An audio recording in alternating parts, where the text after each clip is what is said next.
Député de Montarville. Merci, Monsieur le Président.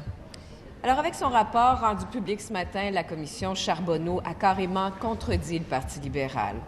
Je vais vous faire un peu de lecture, page 697. Dans ses représentations, le Parti libéral affirme n'avoir jamais sollicité de financement auprès d'entreprises, mais seulement auprès des membres et sympathisants du PLQ qui y travaillaient. Mais quelques pages plus loin, la commission démolit complètement cet argumentaire du Parti libéral. Et je cite, « Le financement sectoriel au PLQ a connu une augmentation importante à l'approche des élections générales de 2003.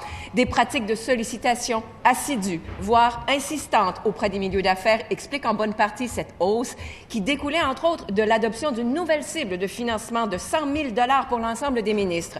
Le Parti libéral ne peut plus nier ce qui est l'évidence. Il a directement sollicité les entreprises pour remplir ses caisses électorales, ce qui est, comme on le sait tous ici, illégal. Est-ce que le PLQ continue à nier l'évidence? Monsieur le leader du gouvernement. Monsieur le Président, ce n'est pas une question de nier ou admettre des évidences, c'est de s'en remettre à une commission qui a été créée, qui a fait du travail pendant 4 ans, et je tiens à le dire, avec des pouvoirs extraordinaire, c'est-à-dire des pouvoirs au-delà de ce que les commissions d'enquête ont d'habitude. On a passé une loi particulière, avec l'appui de tout le monde d'ailleurs, pour donner plus de pouvoir à cette commission-là. On arrive à quoi par rapport à la question qui est soulevée? On arrive à Mme la Présidente qui dit qu'il n'y a pas de lien direct entre le financement et l'attribution des contrats, qu'il y a un lien indirect, une apparence de lien. Le commissaire Lachance dit qu'il n'y a pas dans la preuve de lien ni direct ni indirect entre le financement et l'attribution des contrats. Honnêtement, il ne s'agit pas de prendre ma parole ou prendre votre parole ou prendre la parole de quiconque. Il s'agit de prendre la parole de ceux qui ont suivi pendant 4 ans ces travaux-là, qui ont additionné les témoignages à partir de pouvoirs excessivement importants et qui établissent ce constat-là. Alors, une fois qu'on a revu cet ensemble-là et que notre collègue se lève, je suis obligé de lui rappeler que son propre chef, alors qu'il était au Parti québécois, présidait une campagne où les objectifs donnés à Bernard Landry étaient de 96 000 $. Alors, une fois qu'on s'est dit ça, est-ce qu'on passe à l'avenir à appliquer le rapport, justement, et appliquer les recommandations?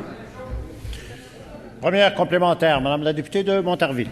Alors, prenons à nouveau la parole du rapport, page 706.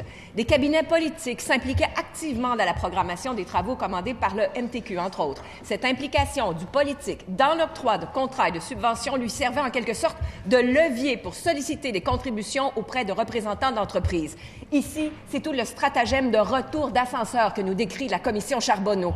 Allez-vous enfin l'avouer, c'est le Parti libéral qui passait ses commandes de financement en échange de contrats.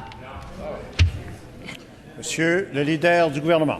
Je peux comprendre que pendant un certain temps, vous avez pu, vous, mes collègues, certains collègues d'en face, ont pu faire ce type d'allégation.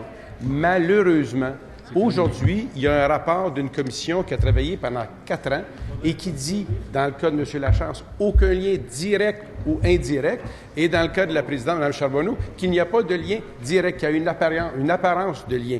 Une fois qu'on a dit ça, moi, je n'ai pas de problème, vous pouvez vous relever pour donner votre interprétation. Moi, je m'en tiens à un rapport pour lequel il y a 60 recommandations. On a le choix. Ou bien vous essayez de réécrire le rapport, ou bien vous le lisez, puis vous lisez les recommandations pour travailler ensemble pour les appliquer. Vous avez le choix. Je ne sais pas dans quel cas vous allez arriver. Terminant. Deuxième complémentaire, Madame la députée de Montarville. Monsieur le Président, je cite des faits, page 659. Dans son témoignage, l'actuel député de La Violette a affirmé que la responsable de son financement sollicitait les gens de pavage et que plusieurs d'entre eux ont participé à ces activités de financement. La députée a également convenu que l'octroi de contrats aurait pu servir à récompenser des entrepreneurs pour leurs contributions politiques. Ça, c'est ce qu'on appelle un retour d'ascenseur. Le premier ministre va-t-il exclure la députée de son caucus? S'il vous plaît, Monsieur le leader du gouvernement. Je pense que si les chefs de parti pouvaient faire quelque chose d'utile aujourd'hui, ce serait de demander aux membres de leur caucus de ne pas déformer le travail qu'une commission a pris 4 ans à faire, Monsieur le Président, avec des pouvoirs exceptionnels et qui établit aujourd'hui un rapport complet sur des gestes à poser. Je demande aux chefs de la deuxième opposition s'il a l'intention de réécrire le rapport ou de le lire.